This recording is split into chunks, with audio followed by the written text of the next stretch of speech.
Here's what it looks like here in Guam, at least from our vantage point. It's a beautiful setting. If you've never been to Guam, it's very much like you might find in Hawaii. It's part of the Marianas Islands chain, and it is a U.S. territory. The important thing to know, almost 200,000 people live here. Many of them are American citizens, and of course it's got two major U.S. bases, which is part of what has got this piece of paradise in the crosshairs with North Korea. It's the closest U.S. territory to Pyongyang, and it would take maybe about 14 minutes, it is said, for missiles to come from North Korea to land here. And of course, North Korea has threatened to fire at least 4 of them to approach within at least 20 miles of this island, hence all of the concern. Let me just show you the Saturday morning newspaper that people are waking up to here. And the headline at the top is pretty clear and pretty aggressive, Missile Watch. The other troubling one is this one down at the bottom, and it says officials, quote, "Do not look at the flash." And very obvious and overt statement getting to the fact that if there is any kind of nuclear fireball, not to look at it because you could in fact go blind. That goes to a whole sheet of instructions that have been handed out now to people on this island as to the do's and don'ts of a nuclear explosion, which is almost unthinkable. But when you have someone like Civil Defense or Homeland Security giving out these instruction sheets, it makes it very, very real. It includes people getting down behind substantial shelter, covering your head, the old duck and cover, and then to stay indoors any time for 24 hours after a blast to prevent being exposed to fallout, even including washing yourself thoroughly in a shower with soap.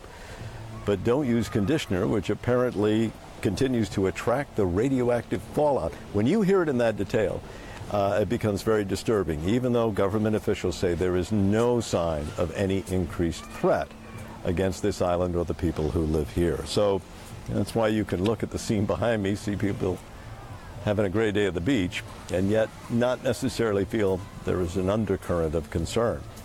So let's take a look at questions that may be here.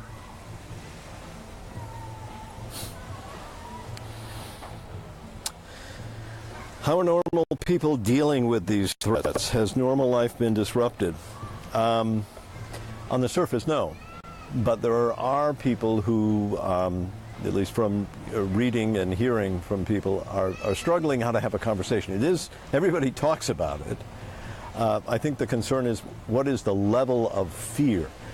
Here it's more of a worry, not an overt panic. I don't think you have a lot of cases of people being terrified.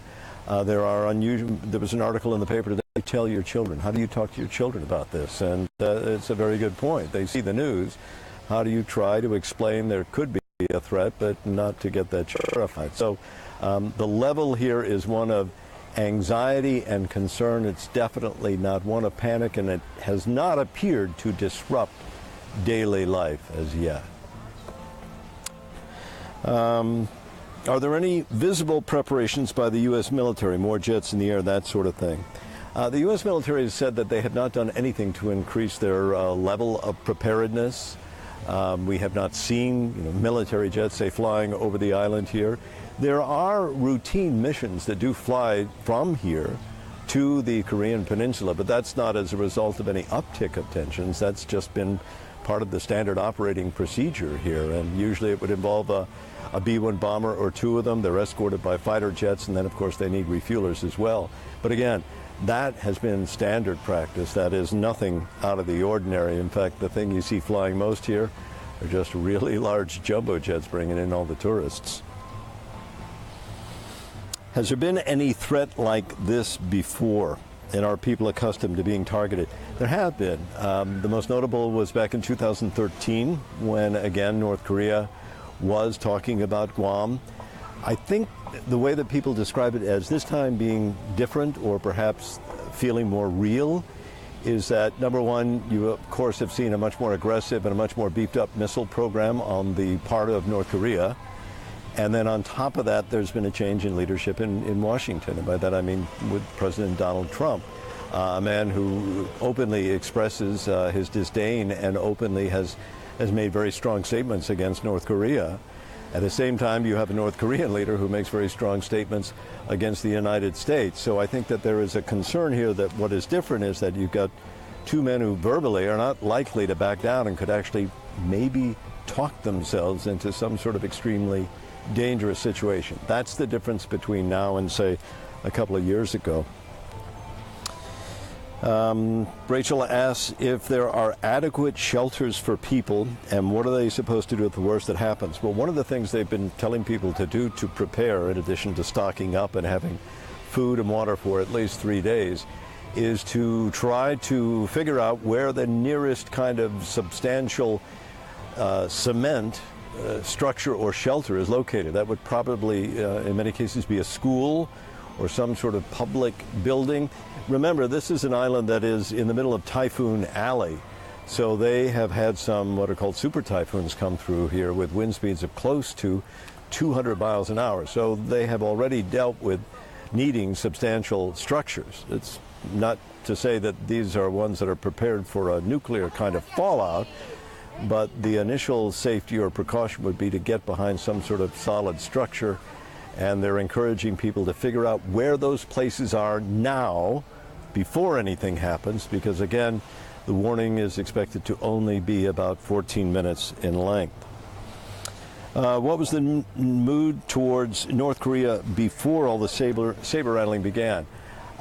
North Korea is always looked upon as a danger. This is, as I said, a U.S. territory, and people here are extremely patriotic. Many of them serve in the U.S. military. And so they have very strong feelings in support of course, the mainland, as they call it, the U.S., and they tend to think in like with the political body in Washington, and that is that North Korea has been, for a long time, a nation that has been threatening with nuclear weapons that's not going to be tolerated. So they've pretty much been in step with what the U.S. mainland has been as far as political views against North Korea. How do I feel? Do you feel that you're in harm's way by reporting for CNN here? No, I don't. I think that perhaps, like many people, the idea of any kind of nuclear exchange just seems so beyond the realm of understanding that I can't believe. Maybe I'm just wishing it would never happen here.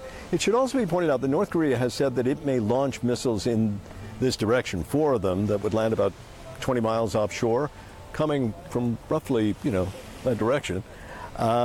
They have not said that they would have nuclear warheads on them, and that's been part of the confusion here. Some have suggested, well, maybe North Korea will only be sort of sending a message via a missile test, and does that warrant a full-out response on the part of the U.S. military? We'll have to wait and see. But personally, no, I don't feel danger. My family, of course, worries every moment that I'm here, and I'm sure that's true of all of those on our crew. What other specific instructions are people given in the case of the worst? The sheet that they gave out is over 2 pages.